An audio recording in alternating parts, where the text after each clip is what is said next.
Hey, what's going on? This is Brian Hanford. I am V from Devil May Cry, and you are listening to the Residents of Evil podcast, so listen up. Hey, welcome everybody to the show. Our guest today is Brian Hanford. He plays V in Devil May Cry 5. Welcome to the show, Brian. Thank you very much for having me. Excited to be here. Awesome. Also joining me is ROE Team member Tony.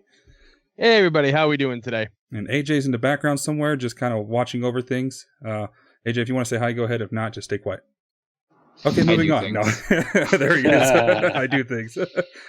Brian, thank you for taking the time to talk to us. We've been trying to work this out. We keep having to postpone and things come up, but we're finally here. We're finally going to knock it out and let the fans hear your side of playing this character and kind of get to know you a little bit. Yeah, let's do it. So for people who don't know who you are, and maybe V is their first experience with you, can you give them a little background about yourself? Yeah, of course. I grew up in the Bay Area, and then, growing up, I was always very big into acting and performance-based stuff, doing lots of musical theater and TV film where I could, and then went to college to study theater performance, and then moved to England to do my master's over there. And then upon graduating over there, I just started working more and more. And in fact, my first and biggest job, right out the gate up until that point was right as I was waiting for my master's thesis to be graded, I guess you would call it, or to be reviewed. I actually got a voiceover audition to play a video game character, which I had never done before. And then, got that audition, and it was to play, one of the lead characters, the lead character in a, smaller puzzle-based game called Mag Runner Dark Pulse. And I had such a good time doing that it made me really want to, look at voiceover and voice acting as a major, part of my acting career. And then since then, I've just been doing loads of it, and especially with the amount of presenting and hosting that I do, a lot of voiceover and narration comes along with that. And so, I lived in England for 5 or 6 years, and then moved over here in 2015 to Los Angeles. And since moving here, been doing a lot of the same. I've been doing a lot of acting and voice acting, and motion capture, and I've been doing a lot of writing as well. I write for TV and film, so it's been definitely quite a wild and varied journey. But getting into video games was by total accident, and it's become one of the things I absolutely love most. That's awesome. Happy accident, lucky accident. Yeah, exactly. But you sound like you're very busy out there. I mean, between picking up the voice gigs and then also writing, that's got to take up a lot of your time. What shows do you write for? I work in development for a lot of reality shows, which is interesting. And I write for scripted. I'm actually right now writing on a sci-fi based show. So that's really interesting to kind of get into that realm, because I grew up on comedy. I grew up watching SNL and lots of sitcoms, and I absolutely loved growing up Phil Hartman and Tim Allen and all that. And I was exactly. And when I was in middle school, I got really into stand-up comedy, and to be honest with you, I wanted to grow up to be Dave Chappelle. I don't know how you can do that, but I love Dave. And so I had a lot of comedians inspire me. So now working on a heavy drama sci-fi series is such an interesting turn. But again, I think a huge part of that is because of my love for the gaming industry, which has a lot of parallels actually. And in reality, comedy is heavily, heavily based in creating these intense, dramatic stakes and then just showing them in an absurd way. There's a lot of parallels between drama and comedy. It's just in the delivery that makes it one or the other. So it's really fun and a wild ride. Yeah, it's awesome. And it's some growth. Like you said, it's a new genre that you're going to be working and doing some writing, so you get to grow outside of what you're used to. And like also you said, like the parallels between science fiction to gaming, because they're very fictional and they both have these big fantasy elements to it. So there's some similarities there. Yeah, exactly. And you have, also the beauty with that is, and I'm hoping that, one day I'm able to transition into this, but I'd love to do, writing for gaming as well, because it's just, one of the thing I love most about writing is the world creation, and there's no, better way to create worlds than do it for gaming, because there's just so much that needs to be done, and there's so many characters, and there's so many different variations, and to be able to tie a story all together whilst empowering, someone to be able to actually play the game is just a really cool idea. So I'd love to, break into that at one point. Yeah, and gaming's the place to go for that. With gaming and everything, it's like, because there's so many different genres, there's so many different types of things. I mean, you could write for an RPG, you could just write for a basic beat 'em up game, like how they're bringing out Streets of Rage 4, they're bringing that franchise back, and then obviously action games like Devil May Cry. So it's like there's just so many options out there. Because I've always I think any person who's ever played a video game has always just wanted to write their own at one point. Yeah, exactly. Yeah. And it's something that's unique about video games is, like you said, the world building, the writers, the development team, everybody who creates this world, but then you're allowing a person to drop in as a character and to play in that world that you made up. It's got to be more interactive and more of an enjoyment, I think, as a creator than just making a movie where someone sits there for a few hours. They get to get into it and experience it, go about their business and think about it later, maybe watch it again. But as a game, you're committing a lot of time and yourself to this game to be inside that world this person has made up. And that's such a cool thing.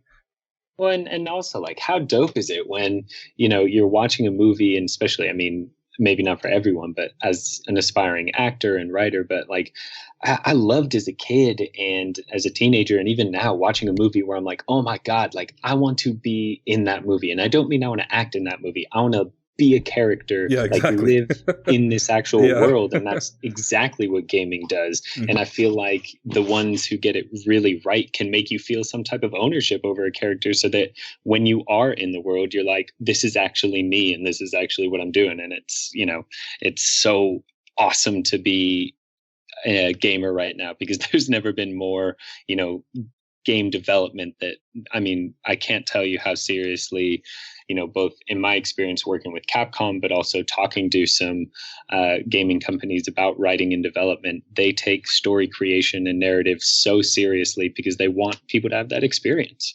Yeah, yeah. And you want them to appreciate the work you put into it. And nobody makes anything just, there's probably a few companies and a few brands out there that do things just for the money. But most creators want to create something they can share with people and to have them appreciate the work they put in and really enjoy it. So, and that's and that's across the board through anything from music to acting to video games to writing, anything as a creative, you want somebody to appreciate what you've done.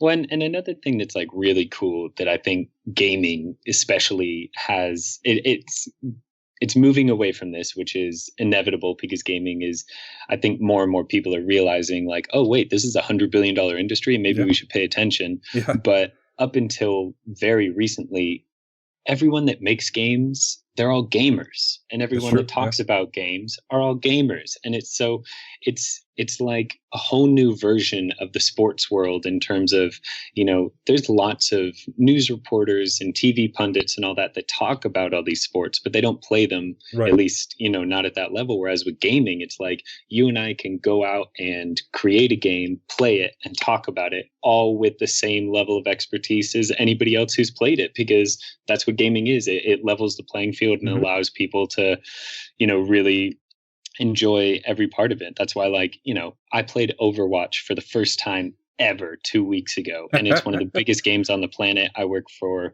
a gaming news company. I act in video games, and it's the first time I've ever played one of the top 5 games on the planet. However, I know a lot about it because I watch streams of it and all that kind of stuff, but there's just so many other games out there that it's like, it's totally fine that I've never played it before. And I was fucking terrible at it. I won't lie to you, I was getting obliterated. Yeah, that's how I am nowadays. And in the beginning, I might have been okay because everybody was just kind of getting used to it. I won't bother going back to it now because it's out of my league.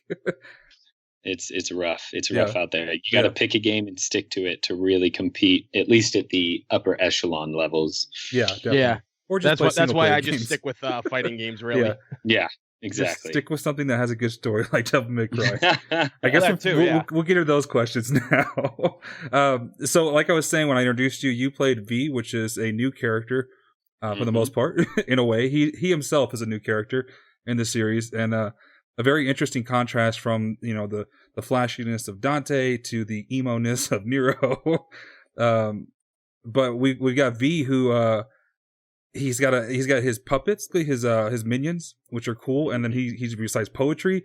He looks like he's from like a 2005 emo rock band. So absolutely, yeah, Kylo Ren on screen. Yeah, Kylo Ren. He does look a lot like Kylo Ren, which is funny. But he's a very cool addition to and I had a lot of fun playing with him in the game. Like it was a good contrast from the sword fighting and the gunplay of Nero and Dante to coming out with V, where you're pretty much sitting back commanding your two minions to go do their work. And I'm just wondering, how did you get this part? So, like I said, Capcom as a company, but especially with Devil May Cry, because it, was the first installment really in 10 years. But they take their creation process extremely serious. It was a pretty heavily vetted casting process. Came in for the initial audition, did a couple of lines. They didn't tell us anything about what game it was or what the characters were called or anything like that. And then, we did that in the mocap studio, and I came back and, they had me come back and do a pretty heavier scene, one of the heavier scenes in the game itself. And, kind of worked with me for quite a while. And then I left, and about a week later, I got the call saying that, they wanted me to play V, and they told me about the game. And it wasn't until they told me that I had gotten the part that they told me what game it was for and, what we'd be really getting into. So that was obviously extremely exciting. And the opportunity to work with the team in Japan at their motion capture studio was just unbelievable, because they are some of the best in the business and an absolutely gold standard team when it comes to creating worlds and working with actors to do so. Yeah, for sure. Were you familiar with Devil May Cry before you got the part? So interestingly, I knew of it because a friend of mine liked it back in the day. I think I may have played it, once or twice, but I was always more at that time into sports games and Super Smash Brothers. Even, Smash Bros is still one of my favorite games of all time. I play FIFA, at a near addiction level. But yeah, I hadn't really had too much experience of it. And I was like, wait, isn't that a game from like 10 years ago or something? And so, I was very, very green in coming into it. And so as soon as I found out the game, I literally watched all of the cinematics for all of the other, games, and I played it, and it's actually pretty freaking hard. And yeah, so I familiarized myself with it. But that being said, and interestingly enough, is I didn't know them personally, but I knew Ruben, Dan, and Johnny because I was a huge fan of Marvel vs. Capcom and Street Fighter, which of course Ruben did. And I was a huge fan of Power Rangers growing up. So of course I knew Johnny and Dan. Yeah. and so it was just like one of those wild things that when, we get into the room for the table read the first time, and I'm like, wait, like Ruben, like Ruben Langdon, and like meeting Dan and Johnny. It was just like so surreal to be like, outside of this game, you guys are famous to me. So that was a whole other experience, and they're freaking amazing. I mean, talk about guys who know what they're doing. They are fantastic. Yeah, definitely. And just awesome guys. Yeah, we've talked to Ruben before. It was actually shortly before. Ali, what was it, like a couple months before DMC5 was even announced? It was about it was a year. We talked to him in the summer of 2017. Yeah, and I talked to Johnny the spring of 2018, and both of them told me basically the same thing. No comment, can't talk about it, or it's not happening. Nobody's contacted me. Yeah, so exactly. Bunch of liars. Yeah, they had to keep the lid on that. No, tight, I know. And I had actually met Johnny last month at Anime Boston. I always go out to the convention. Oh, brilliant. Oh yeah, like I had time in between photo shoots because I do photography at these events and stuff. So I ran to his booth. All my Devil May Cry friends were there, and they all wanted to meet him. And I shook his hand. I got an autograph from him. But I was like, I got to go to a shoot. But those four over there, all dressed as pretty much you and Dante, they're all yours. And they're like, what? You know them? I was like, yeah, they're friends of mine. They're like, oh, he's like, oh man, this is great. Like he was so psyched. Like what was it? I met him in the elevator going back up to my room and everything. He had his kid with him. It was great. And then July, he and Ruben Langdon are coming to Connecticut. Yep, I'll be there as well. See, yeah, we were talking about that with Ruben. We had him on just a few weeks ago. We were doing that live, and he was on just kind of catching up, and he said they're trying to get you to get on the circuit with them for all these conventions. Yeah. I mean, the one thing that, well, not the one thing, but one of the most amazing things about being part of this project is just the response from fans. I think in general, it's been extremely positive, I think that's a huge testament to how well it was done by Hideki and the whole team at Capcom. Is just like, I think when you get a fan base that's as, devout and serious as something like Devil May Cry, you have to be really, really careful when you're, doing a new installment after a decade and introducing a whole new character. Right. You have to really make sure that you nail it. And so I think the way that they introduce V, and, no spoilers if people haven't played it, but, and his origin and all that kind of stuff is just like super smart and awesome. But because the response has been positive, I mean, I've been asked to do a couple with them, and I would do every single one of them if I could, because I absolutely love hanging out with those guys and talking to people about the game. Yeah. Are you excited to see somebody cosplaying you? That was one of the craziest things. As soon as the game came out, literally the day, March 9th, I believe it was. Mm-hmm. I mean, just seeing the amount of fan art and cosplay and people getting in touch just to say, how much they enjoyed the game. And in fact, I keep shouting them out just because, I love their art and I love what they've been doing. But, as far reaches as in Australia, these twin sisters who are fantastic artists and they do amazing cosplay, the Gazardis, but they've even done V cosplay. And so it's just this support and seeing all that is so amazing. It makes me want to do it, but I feel like that'd be super weird. Cosplay as yourself. Hey, I mean, Ruben exactly. does it, right? Well, I'd say cosplaying is Owen. That's what I'd say. Okay. Yeah, because you said you're coming to see TCon and everything like that. So I'll be there. Yeah, because I know that. What was it? My friend Sabrina, she does a gender bent Dante. Her boyfriend, actually, he does Nero from this game. He's going to have the arm ready by then, I believe, too. And I believe I wasn't there present at this shoot at Anime Boston because I got the times mixed up. They crossed over with other events that I had. But I think we actually have a V coming with us, too. Brilliant. Awesome. So nice. We're going to have bring the whole group together and stuff like that. Because this is something, I mean, in. Yeah. Oh yeah. No, totally. Because the thing of it is, we as fans, we've waited for this for 10 years. Mm-hmm. Yeah. Everything, and just at how perfect the game was upon playing it for all three characters, and V himself, I wasn't sure if I was gonna like his play style, and I actually got used to him. He's different, and it worked. I was just fun. Wow, this is for almost 15 years you're playing hack and slash, but now you're playing a different type, and I'm like, this is good. I like this. He's a very good change of style, and I really like that they added him. Because he just brings another element to the game. Because the game itself, other than DMC, the one that was awful that came out, that hopefully or I guess is the one that righted the wrong with what Capcom was doing, and they brought back DMC5. But there's an element of campiness, there's a lot of campiness. It's a lot of fun, a lot of good banter and silliness. But V was such a down to earth and serious character in this world of just insane, stuff that's going on. And it was good to have that contrast because he was fun to play.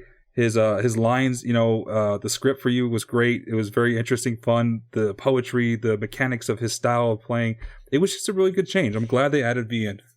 Yeah, I think one of the other things that I, now having played it myself and all that kind of stuff is just one of the things that makes him different is, like you said, not so much hack and slash and kind of standing back and letting the familiars do that. I think it's a nice change of pace to gameplay, but also I think even though he is emo, Nero and Dante, are such boisterous characters that it's kind of fun to have another character that, matches their intensity, but on the complete opposite end of the spectrum. and I think that's what's great about V is he's a character that you love to hate and hate to love, because and it's because he is just like so over the top, like reading poetry and everything's almost a whisper and all that at first you're like, all right, what the hell is this? It's so annoying and silly and dumb. And then as you get into it, it's like, actually, no, this works perfectly for this character. And it's like, right in line with, at least in my humble opinion, in line with what, the game needs in those moments. Yeah, definitely. Do you think any other roles that you've played helped you out for this one physically or maybe on the dialogue level? I think because of my general look and, kind of demeanor, I guess, on screen, I am always cast as villains and, asshole boyfriends or betrayers or, stuff like that. And so I definitely have a lot of experience being kind of dark and ominous and mysterious. It was definitely different, though, with V in terms of, the physical work that I had to do, because as the game goes on, he is quite literally deteriorating. Yeah, definitely. And to play a character where every scene he's crumbled away a little bit more, and how that impacts your physicality, how that impacts your voice, it was definitely one of the more demanding roles I've ever played. And again, like I said, I can't say it enough. Having Johnny and Ruben and Dan there was great because they're, such great veterans, but also it was just a lot of work with the director. And Yuji Shimomura is just unbelievable. He's an extremely talented martial artist and actor and director, so he helped a lot. But it was just, putting in work and learning essentially how to crumble away day after day.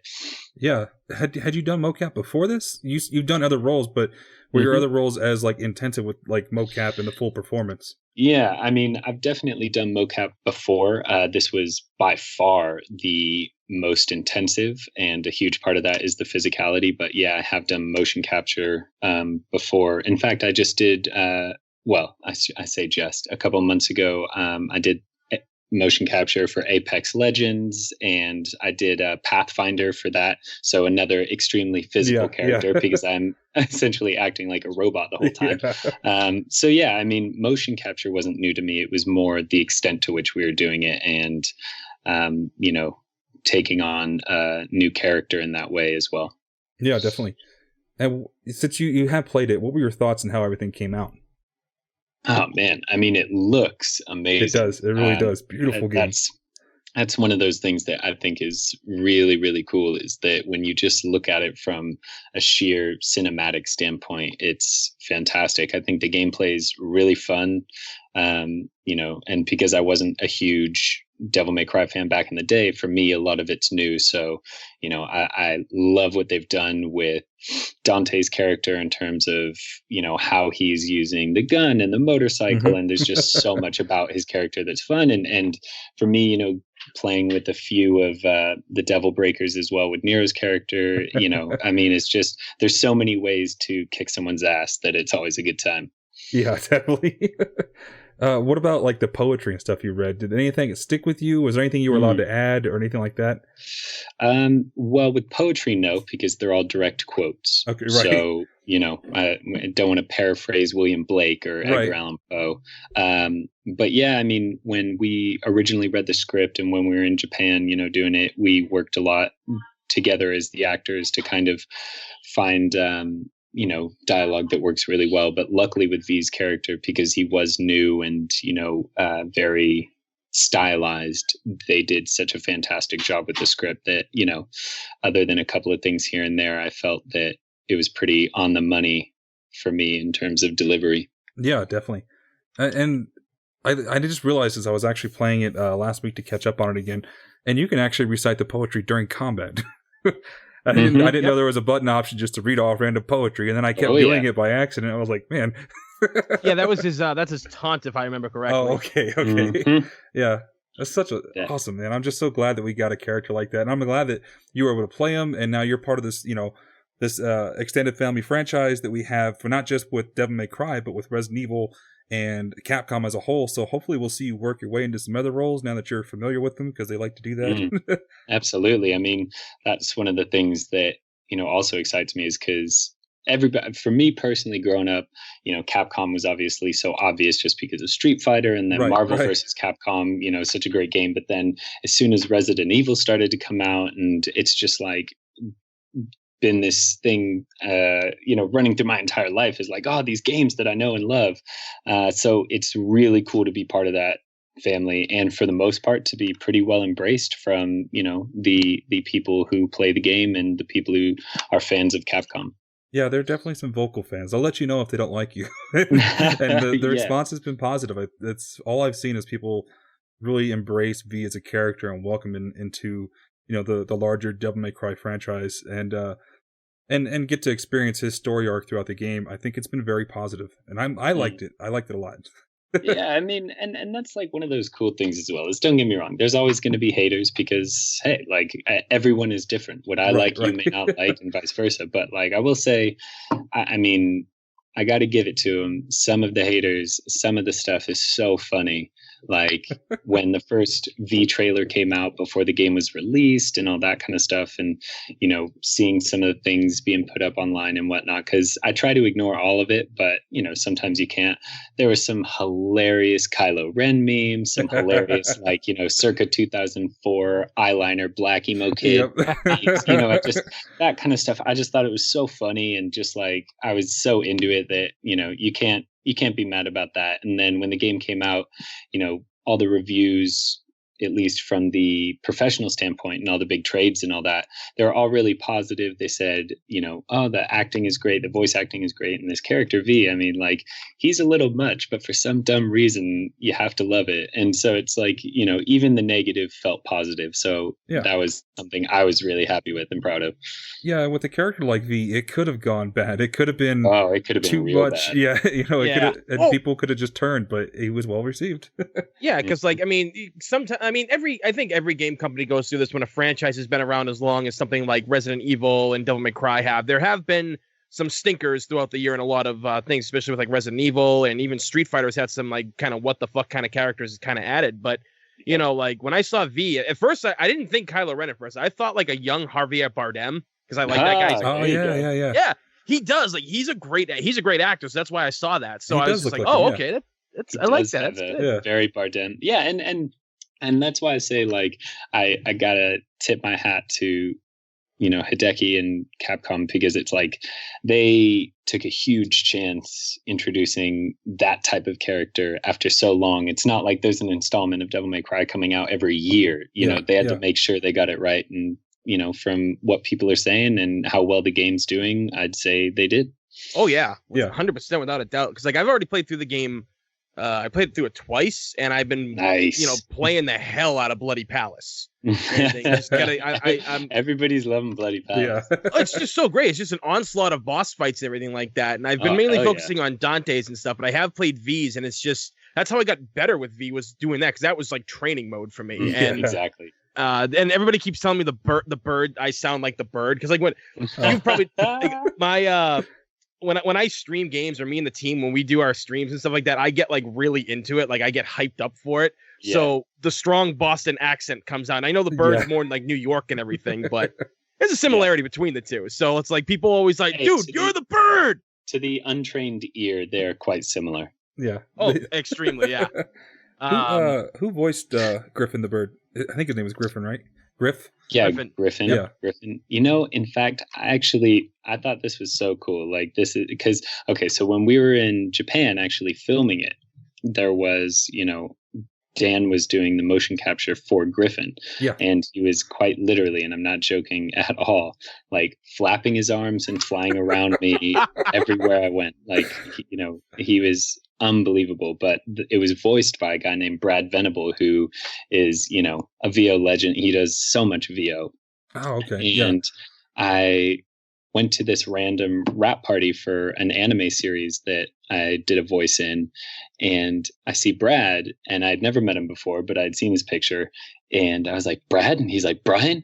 And it was like this amazing, like, we both, before Devil May Cry came out or anything, we'd both voiced a character on this anime series, And so we got, we met each other at this after party for something totally unrelated. But yeah, that was how we met for the first time. And, we took pictures with him like on my arm and everything. It was amazing. But he's super awesome and an amazing character voice actor and just voice actor in general. And I mean, he's done so much stuff. It's unbelievable. Yeah, he's got a lot of good stuff he's done as well, and I probably need to see about getting him on here because I'd like to talk to Griff and just see what, see his experience. Absolutely awesome. It's funny though, Dan pulling double duty and doing Griff the motion cap, I guess. I mean, I think Dan must have done 5 or 6 different characters and did so unbelievably. Yeah, he gets into it. Each one, he was bringing it 100%. And that's one of those things that like really inspires me about working with guys like that, is that even not playing his main character, just his ability to commit 100% into every tiny little thing in character, is just fantastic. Yeah. And those guys, they have a relationship. They've been doing this together for so long. And you're now part of that family, that team. And it. A little warning for your conventions. Be careful of the shenanigans. When you get the 3 of them together, I'm sure it's chaos. So now you get to join in. Trust me, I lived with them for a month. I know. I definitely know. So is that how long you were doing the mocap and stuff for? Was just the month, the performance? Yeah, the performance, we were out in Japan for a month. Okay, and then I'm guessing ADR was done back in the States if you had to go back and record lines? We did the VO in studio here in LA a few months later. That's awesome. It's such a great game. And really, I think the characters is just a great addition for the game, for what we get to have of them. And I'm really glad I said, again, to have you on here to talk about it. I want to jump into something that's coming up on your plate soon. For those of you who are horror fans, you should know about Nosferatu. The original vampire movie, classic.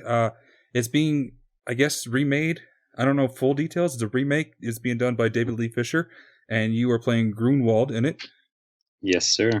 Is there anything you could tell us about that? I know it's still down the road, but can you give anything? Yeah, I mean, obviously can't go too much into it, but what I can say is just about, what I've been doing on it. And, it was really awesome to work with David Lee Fisher, and it is a really intense version of a classic tale that's been done a couple of times, but it's freaking badass. And I mean, I just think I'm a huge fan of those type of movies that are horror films without being like, jump scares, I don't know how to describe it. Yeah, like just graphic. Jump scares and gory bullshit, excuse my language, but that's just not for me, because I get totally freaked out by horror films. Like I watched Paranormal Activity in the middle of the day and didn't sleep for 48 hours. Like I'm just terrible with that kind of stuff. So being part of it was definitely a lot better, but without giving anything away, I definitely didn't come out too well.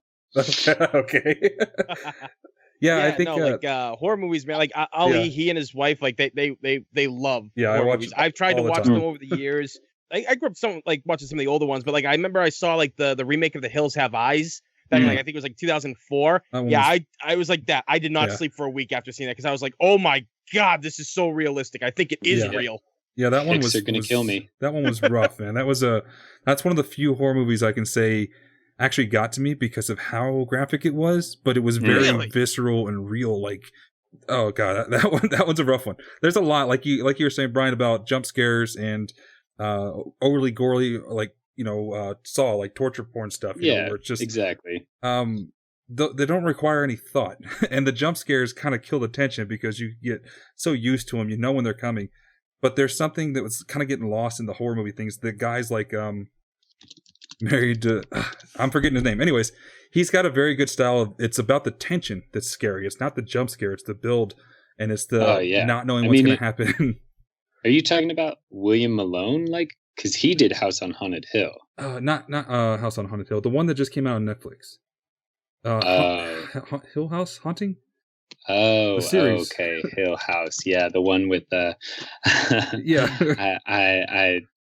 I obviously will not be watching that, but you're talking about Mike Flanagan. Mike Flanagan, there he is. Yeah, and I've talked to his wife. I had an interview with her not too long ago. Actually, it wasn't long ago now that I think about it. And I love his style. I think he's a great director, and I think he does a good job of capturing that tension. Mm-hmm. And I'm really hoping, from what you're telling us about Nosferatu, that this is going to be a good horror movie that we can enjoy for many, many years, and hopefully reset some of the trends that are going in the industry.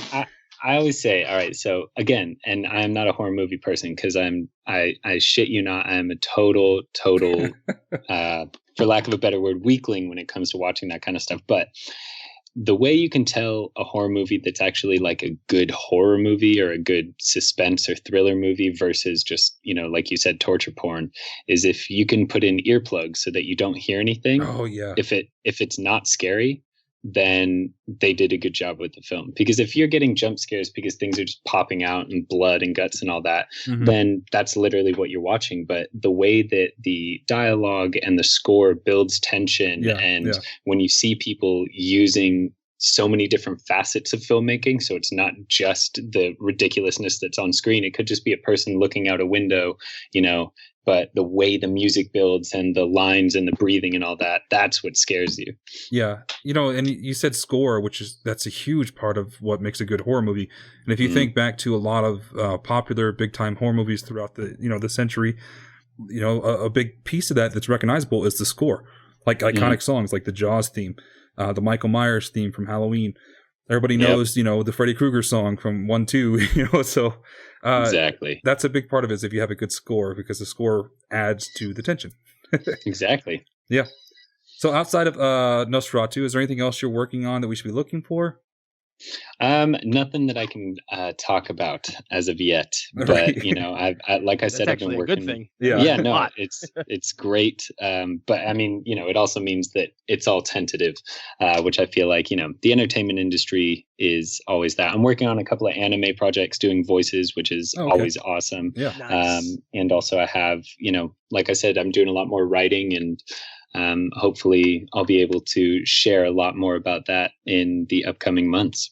I saw you had a couple films on the circuit, like the indie circuits that were going through that you wrote that were doing pretty well. Yeah, like, I did a couple of short films, one this year, one last year. And so those are, doing their festival runs, which is always an interesting process because it's like, in reality, what do you do with a short film? But it's an amazing opportunity to just, work with people that you love working with and be able to, tell a story that is near and dear to you. And so I think that's really exciting to be able to kind of get those out there. And I think as well to showcase, some of the talents of not just myself, but the people that I work with and how amazing they are as actors or DPs or whatever it may be. Yeah, indie films, smaller films, short films like that are a lot more interesting because they're able to take more risk. There's a lot more passion involved, Yeah, you nailed it. It's just passion because it's like at the end of the day, the likelihood of a short film doing anything to net you, money is very unlikely, not just because one, nobody buys short films to watch short films, but, people see them as maybe proof of concept for a much bigger film, like a feature length, or maybe they see, oh, you're a good director because I can see what you've done there.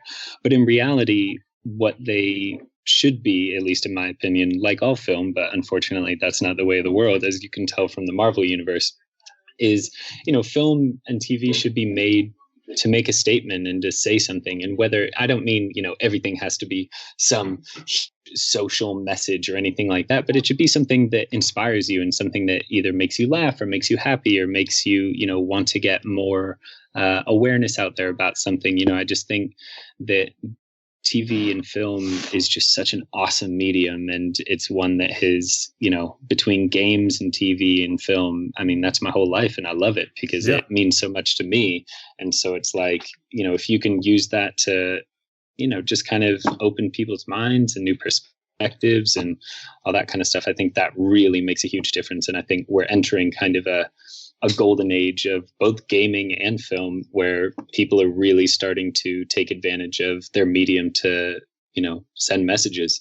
Yeah, it's true. They really are. With things like YouTube. Yeah, things like YouTube are out there and everything like that, and people can put it easily on there. It's kind of like when iTunes was a big thing. Like if you made music, you could throw it up on iTunes and get discovered through that and stuff. Yep. So we really are. And you've talked about, you said you work with a gaming channel and stuff. And I saw the video where I think you were talking about like the rise of digital media and stuff, and for me personally, like, because I'm an old schooler, so I I'm still playing Smash Bros. Yeah, same here. Like my best friend and I, we played the original, but we're still playing the newer one because we're trying to compete in doubles tournaments and stuff. But physical media, I've got over 1,000 physical games dating all the way back to the NES. I am like Mr. Physical, so it's crazy. But I wouldn't go around calling yourself that. Mr. Physical. But that's the thing. Like, you look at like where digital media is and stuff like that. Like, what are your your honest to goodness feelings about digital media versus like physical? Well, I mean, okay, so let's be honest. Like, it's all going digital. And it will continue to do so. And with the rise of Netflix and Amazon and Hulu, which is now owned by Disney, you're going to see the same thing happen in gaming with, the xCloud and Sony's version. I mean, Sony and Microsoft just came to an agreement for all AI in gaming. Like, I mean, I saw that. That was crazy. So it's just like, it's this thing of, I know for a fact that it's going that way. But that doesn't mean that, like, I love having DVDs. I love having the physical game. And it's not just because, I like to be able to actually handle it and put it in, my DVD player, put it in my Xbox. But also on top of that, it's like I have games, and I'm sure you do too. Like you just said, the NES, it's like I have Dreamcast games and a Dreamcast console because I still want to play Jet Grind Radio, and that doesn't exist anymore. And it's like, if everything goes digital, the second they decide to take it down off, take it off Game Pass or something like that, not only is it gone forever, all the money you've spent on it is gone forever. And your progress. Yeah, sure, they might bring it back in like 10 years as like a reboot, but that doesn't mean any of your game progress is there. So it's like, I think they need to be careful in terms of making everything streaming and everything digital, because it means that there's no such thing as ownership. It's all rentals. It's all temporary membership. So I think that's where people, like us, and I'm 30 years old, so I was there for the rise of gaming. And same. I'm 32. To tell me all of a sudden that, every game that you play, you now just have to trust that these servers aren't ever going to crash. It's just like, that to me is still an idea that I'm wrestling with.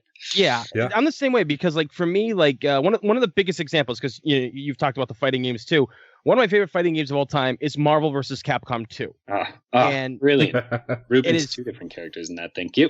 Yeah, it's such a great game. And so the thing of it is, that got brought to the PlayStation 3 and 360 back in, I believe it was 2007 with online. So, a whole new generation of people, or people who grew up playing, got to play it. And then because of like that whole Disney merger back in like 2011 with Marvel, they took it down. They wouldn't let Capcom put it out, and you can't ever get it again with online play. Like, there's people that are modding it, so like you can do it through a PS2 emulator. So you're playing the PS2 version online with people. It's tough to get going. But you know what? Nobody playing that spent $6,000 on the game, because you could buy upgrades and skins and all that kind of stuff. So it's like, what do you tell to those people? Exactly. It's just sorry, just not your money anymore. Yeah, like the next the next Overwatch game that comes out and everything, you spend all this money and stuff, and then they decide because there's a lawsuit or you lost the rights to use the music, now you can't stream this game anymore. It's all gone, and that's the thing. Like, that's why I love having physical media and stuff. Certain media these days, it's like, you can't, like, there's updates. They update the PS3 games and stuff. Oh my God. There's another example of like, okay, so I'm biased. I'm an Xbox person. I'm not a PlayStation person, but I play my friend's PlayStation, because he'll have either games that I want to try and don't want to actually buy, or whatever it may be. And every fucking time I turn that shit on, it has to update for like 15 minutes or something. And it's like, imagine if everything was streaming or everything was just digital downloads.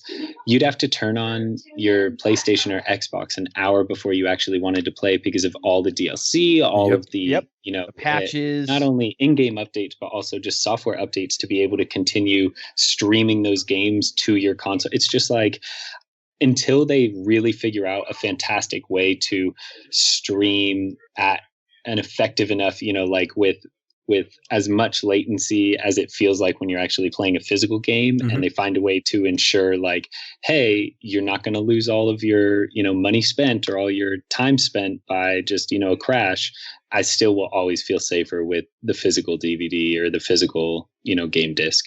Yeah, definitely. Well, it's like my my PS3, backwards compatible.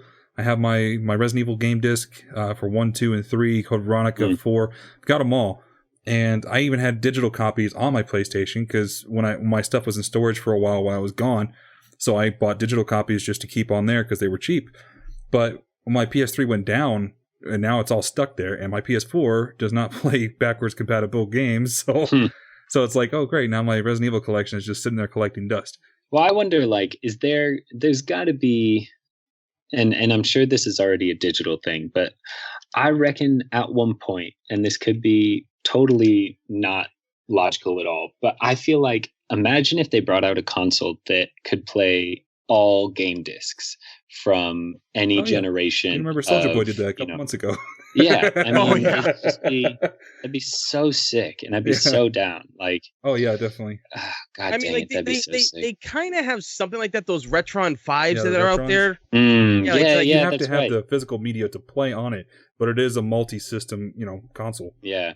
Yeah, I mean, it's like it's not perfect and everything, but they've actually been doing really like good wonders. And what a lot of people, this is stuff that I've been buying over the last year. There's a lot of companies out there that they're dedicated to letting people play their old games because the backwards compatibility thing isn't a thing for a lot of newer consoles. So there are these HDMI cables that plug into, because I got one for the PS1, 2, the original Xbox, the Dreamcast, so you can hook all those consoles into your HDMI TVs now. And they've been a godsend because that's a way to keep the systems alive and playing. Because, totally right. It's keeping the systems alive, and that's what's interesting. And this is why, I mean, and this is again from a person who has no real stake in any of this, but this is why I imagine Sony and Microsoft are kind of joining forces, but also why I would think they'd want to double down on physical discs, because it's like, I mean, not even secretively, very publicly, both Amazon and Disney are working on creating their own game streaming service with their own controllers. Yep.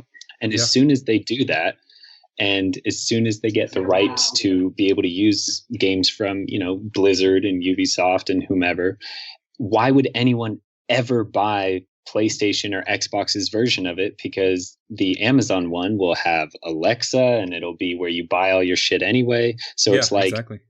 The more that you double down and say physical discs and, specific, whether it be the Microsoft Game Store or Game Pass or whatever, you make those benefits for players, and they'll keep using your stuff. But as soon as Amazon drops this, and they have their own game development branch now as well, they've literally been swooping up all of the game making talent they can find, paying people ridiculous money so that they can start offering their own games. And I guarantee you it's going to be better than fucking Sea of Thieves. No offense to Sea of Thieves fans. Well, and that's a great way to look at this. And I look at it this way: as scary as it is, it's because it's what they just did. It's creating partnerships. It's going back to the day where it's just like, look, let's make games because we want to make games, because we want people to have fun and buy our products, but we want people to have do this and not just buy into a game just so we make cash. So if you're the only game in town, you stop trying. But when you've got competition, it keeps you fresh. It keeps you inventive. They just did this. Let's do something like that. Kind of like what, Sega and Nintendo. They created Sonic. Sonic was really good. Then, Nintendo had to step it up with, Mario, and they continued some of their older franchises.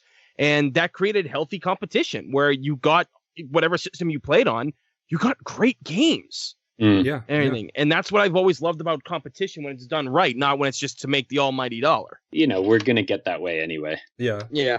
I am kind of excited about the whole digital aspect because I miss being able to rent video games.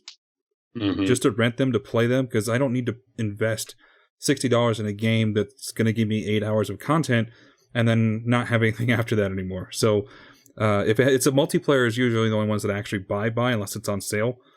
Multiplayer are the ones I'll buy like day one if it's really interesting. But I miss being able to go and actually just rent a game and play it for a few days and return it and not be stuck with it or wondering what I'm going to get in return if I trade it in somewhere. Yeah, it's the memories. Yeah, they have that with like GameFly and Game Pass for the most part, but they're all pretty not slow. As effective. You got to wait for the game if it's already, and sometimes that could be several months. And it's like, big time. I always say this, but I miss Hollywood Video and Blockbuster. I miss being able to walk into a rental store and just like walk the aisles, be like, oh man, I haven't seen that movie in a long time. Let me grab that. Man. Well, what new game's out? to Bend, Oregon. Last Blockbuster in the world. Yep. And they're holding it down too. I love how they got their attitude. and like, don't get me wrong, a lot of this is just like being an older person, not old guys yet, but like just being of that nostalgic era. But there is also something to be said of like the second that it all becomes digital download, then none of it holds value in terms of the ownership aspect, like I was saying earlier. But it's like, I don't know why, because it's the same game, but spending $60 on, let's take Devil May Cry. You go into GameStop, you buy Devil May Cry, it's $59.99 or whatever it is. Yep. Or you just sit at home, you don't have to go anywhere, and you buy the digital download version of it for $59.99, the exact same price. For some reason, that feels to me like, well, if I don't have to go to the store and buy it like a physical thing, then why am I paying the same price? Yeah, Bingo. Exactly. It's smart when they drop the price. It's good, but paying 60 for digital is like, what's the point? I can understand paying 60 because it's a physical medium that they have to produce, but this is a digital code that you're transferring with no effort. So absolutely. It should be like 40 or at least 35 or something. I mean, and it goes back to exactly like, when I was on Fox Business, to be like, Xbox One S all digital. It makes sense for the future in terms of like, this is the way we're going, but it shows absolutely terrible decision making because there is literally zero incentive to buy it because you can get the exact same. It's even the same weight. Like they must have had to put a weight in there instead of the DVD drive to make it the same weight and the same size.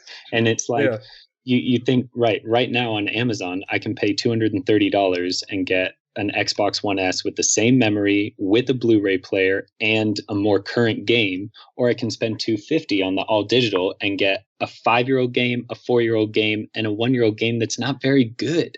So it's like it's like if you had made it $150 or $99 and like half the size, I'd be like, oh shit, they know what they're doing. They are changing the game. Yeah. But it seems like they're just trying to get rid of, old Xbox console stocks that they're not going to sell. Yep. And they've just been like, oh, well, these are just Xbox 360s that we're ripping a bad drive out of and just slapping on, the Xbox One S look. And there you go. Yeah. And that's the thing with that too, because when you really look at how these companies are, like they've all done this before. They always kind of launch at the end of the life cycle of a console. They always try to launch a smaller, cheaper version to get that last pull, because not a lot of people that have kids want to drop, $500 on the next gen console where they can get these things and the games much cheaper now, keeps their kids, and even them, like they could be casuals and stuff like that. So, I understand it, but at the same time, it's like you said, there's no incentive to buy something when they're taking away good features of it. They didn't drop the price or the size. So it's like, what am I buying? You just took out the drive. That's all you did. And you literally took out the drive and kept it the same price. It's just it feels mind-boggling. Yeah, it feels cold in many ways because I look at it like this. Like, if all of us are in our 30s. I'm 32. I have fond memories of going to get, obviously not all the games I physically own and everything, but like, there's ones that have a lot of meaning. Like, I remember being 9 years old and going to get the original Resident Evil with my dad. Like, I didn't know what it was at the time. I just saw it at KB Toys one day, and I loved that original cover, and it was so different. Mm-hmm. We're going back. Yeah, actually. But yeah, so it's things like that. I discovered Dino Crisis because of Blockbuster. I walked in there one day, and I was like, wait, what? I look at the back. I'm like, this looks like Resident Evil with dinosaurs. I'm in. Dude, that is literally the exact same storyline for me in Turok back in the days, going into Hollywood Video and being like, all right, what games have I not played? Oh, Turok, that's dope as hell. I get to shoot dinosaurs with a bow and arrow and somehow it kills them. Fuck yeah, I'm in. Hell yeah. It's things like that you create memories with. Like, if someone with you or if it's your friends. I remember like when I got Pokemon Stadium on the N64 back in the day, like me and my friends were all psyched up because we knew it could we could hook our actual games in there and put our own Pokemon on there. It's things like that where you have memories. Whereas now you can pre-download games and it'll unlock at midnight or whatever region that you're in and everything like that. And then you're just set to go. There's really no like heart to it, in my opinion. Like I said, I know the future is inevitable. Like digital media will come and stuff, but it's just how fast they're trying to usher it in is where I'm just like, it feels cold, man. I'm wondering, like, because how much of this is, we just grew up like that, so of course we're going to prefer that. But I also think, like, this is the same argument with movie theaters, right? Is like, why go to a movie theater when you can stream it for a fraction of the price for a monthly membership at home? But going to a theater is such an experience. Yep. It's you have the big sound, the big fucking screen, you have everything. So I wonder how much of this is like, I wonder if gaming truly go all streaming, all digital, where you literally own the equivalent of an Apple TV sized little box and a controller.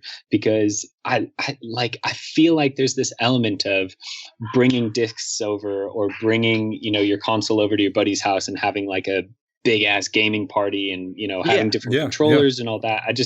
I wonder if that could ever truly go out the window, because people are it's so instilled in gaming culture. Like, imagine for PC gamers, like, they all stream, they do digital downloads for almost all of their games. Right. Yep. Yeah.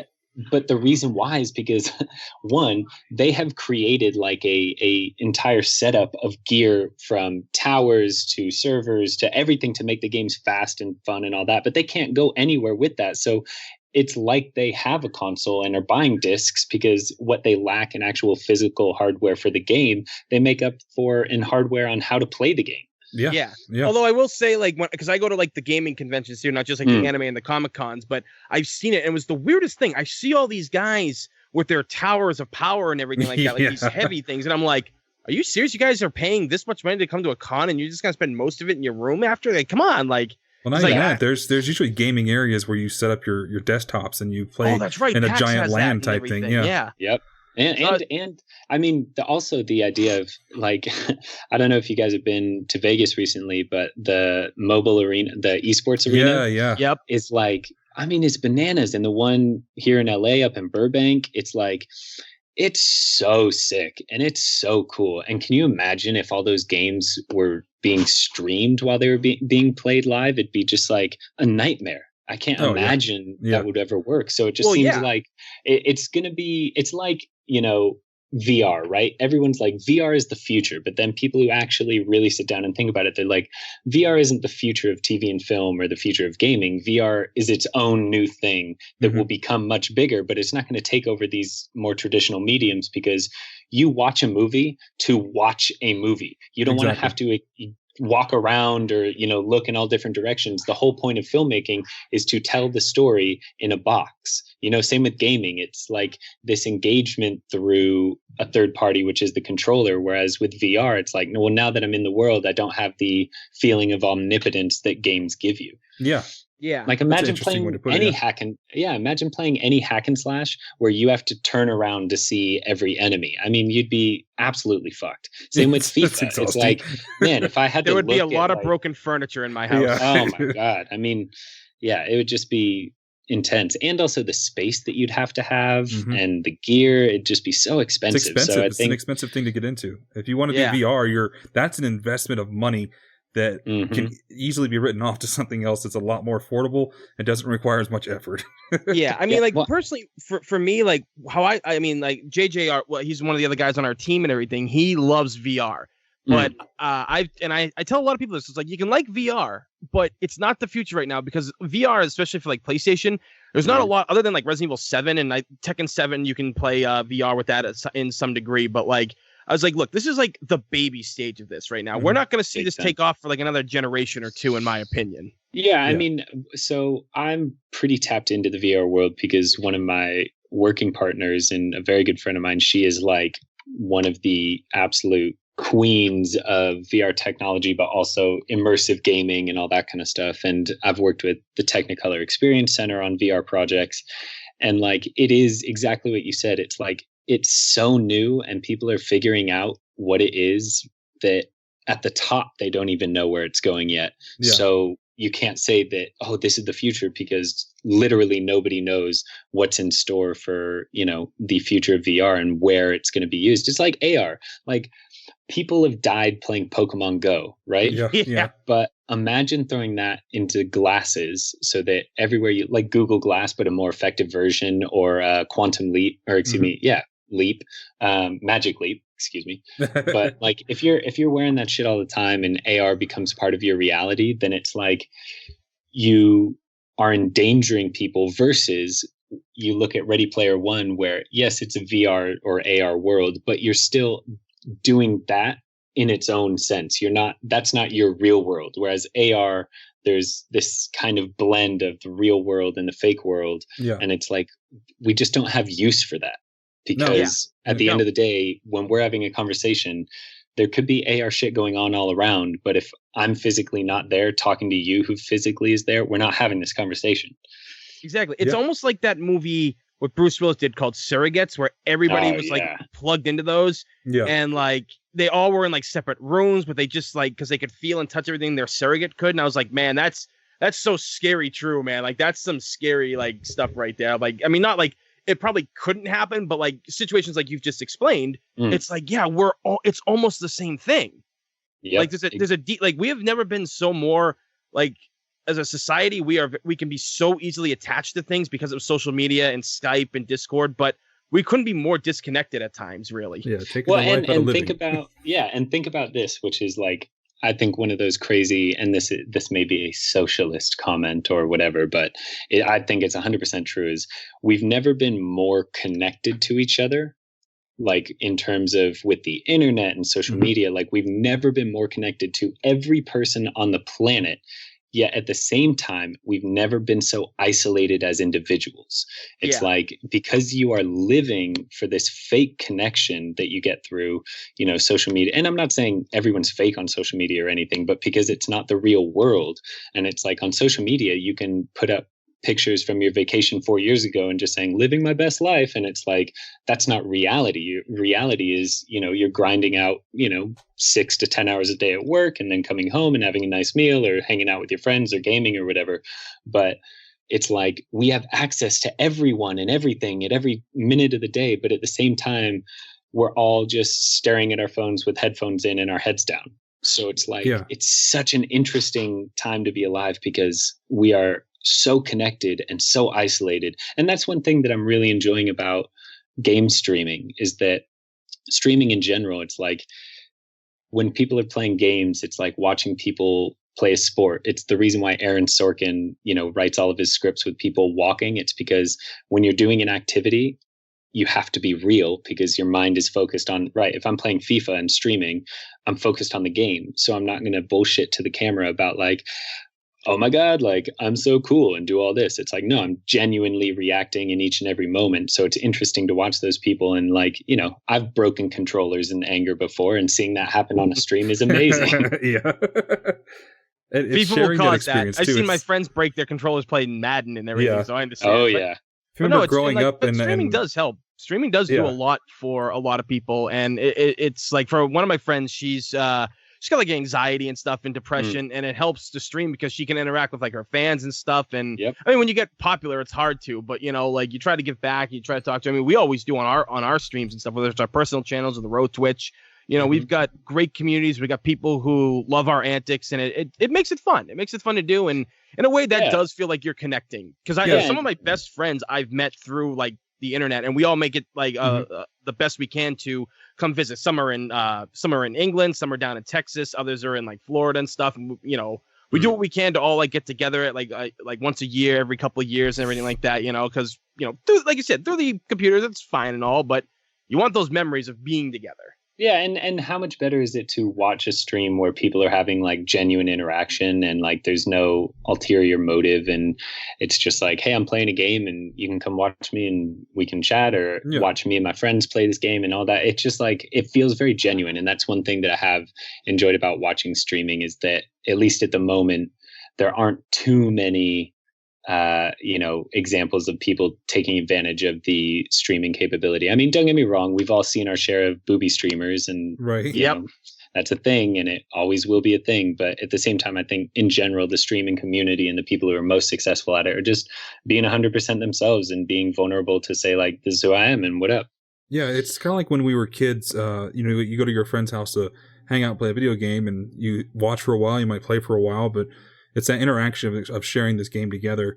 And that's what streaming kind of allows you to do. You can hang out, you can become part of a community that loves either whether it's streaming or a certain game or a certain thing that, streaming offers, you find friends and relationships.